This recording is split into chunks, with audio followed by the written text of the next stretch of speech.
Hello, this is Scott, your nomadic canine life coach. Right now, I'm on Hickory, Apache, and Southern Ute Stolen Land. We're going to talk about connection. 2025 is going to be the year for connection.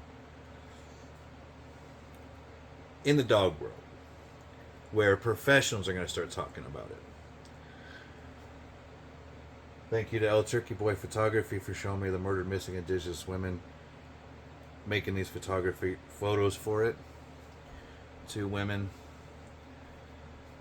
from Dene Nation, El Turkey Boys from Dene Nation, um, that understand murdered, missing indigenous relatives. That negativity, the ability to go and connect over something similar, something you believe in, community, family, it's all connection. Do you know almost everything we do is for a connection, not just feeling safe, but to connect.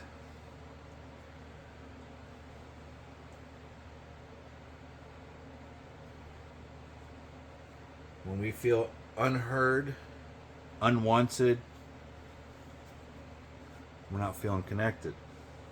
When somebody acknowledges our pain or recognizes our pain and goes, "You okay?"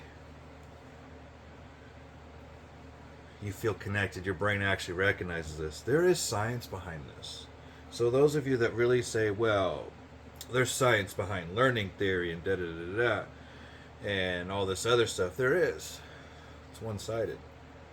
You look at a lot of the research coming out in the mental health field, let's say it's for depression or it's for anxiety. What they're really trying to look for now is making sure you have a community.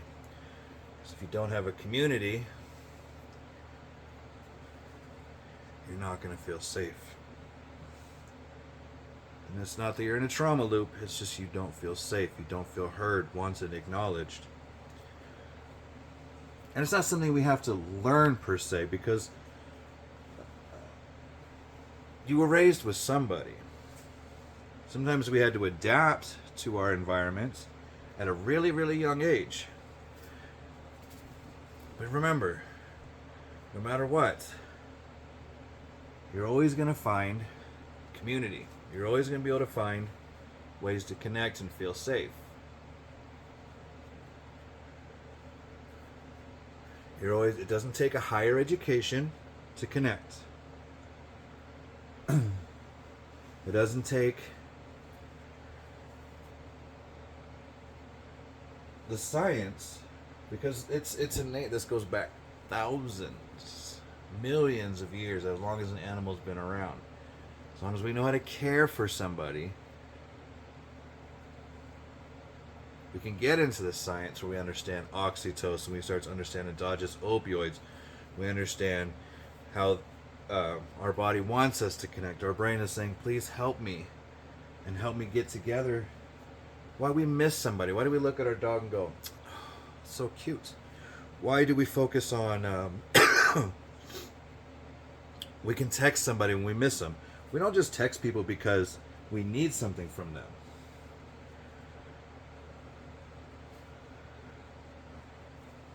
Why does music hit us a certain way?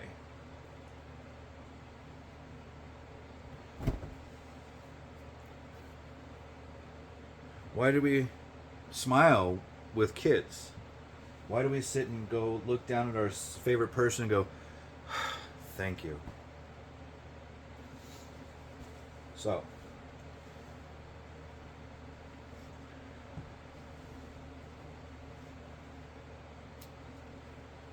yes, at some point in life, even though we're born with connection, we'll always find some place maybe we're connected to. The ocean, landmarks, places we go, oh, I want to go back to. If you start to miss something, that's a slight emotional pain. When we start getting into emotional pain and start to feel that pain, oh no, I've got an injury. My brain already knows how to fix that. My body knows how to fix that. Emotional pain, the need for reconnection, the reason why it's so healing is because your brain and body, we need it. So if you really want to learn more about the science behind it and how almost everything we do is connection. Let's see.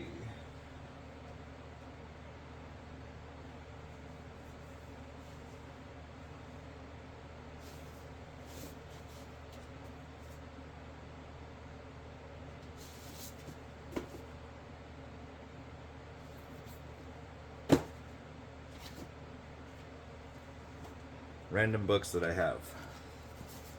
Not all of them are dog related. Neither Here Nor Dogs by Kent Nurburn.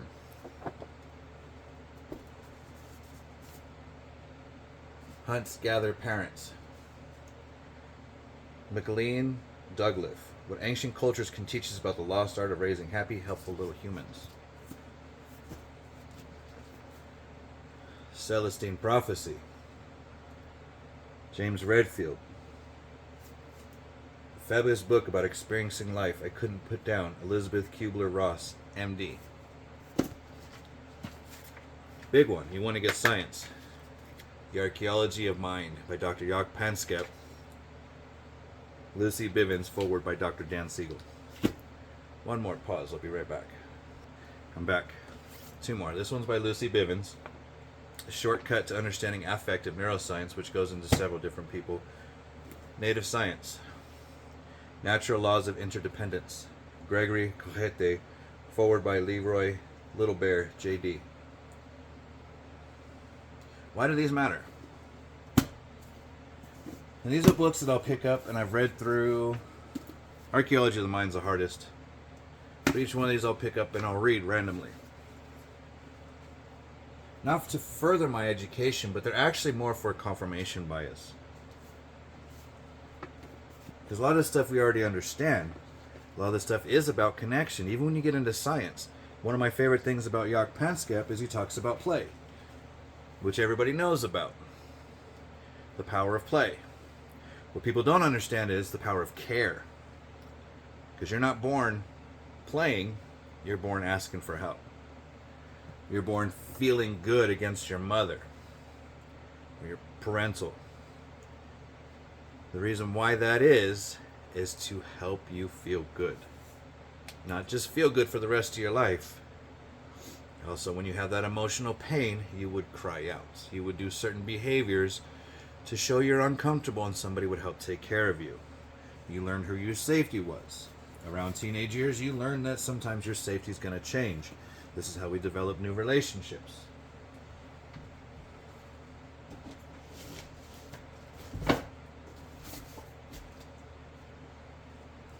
Why do you think in most traumatic events or in really hard times people say lean into community? Community may not know what you're going through, but if you lean in or you want to help or you want to take care of somebody, you push towards community. So community can help you out.